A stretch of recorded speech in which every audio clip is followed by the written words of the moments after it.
சாயங்காலம் உன்னை பொண்ணு பார்க்க வராங்க. உன் தலைமுடியும் உன் ஸ்கின்னும் உன் ஃபோட்டோவை ஃபோட்டோஷாப் பண்ணி தான் அமிச்சேன்னு சொல்ல போறாங்க. சாயங்காலம் என்னதான் பண்ண போறியோ?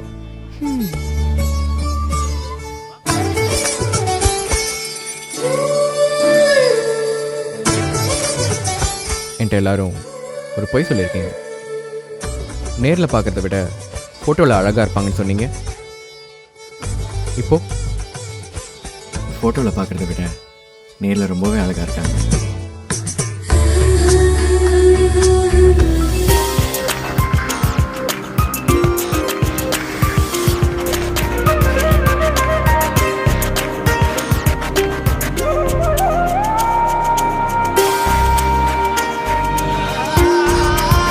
உங்கள் வாழ்வின் அழகான தருணங்களை மேலும் அழகாக்கிட நேச்சுரல்ஸ் நாகப்பட்டினம்.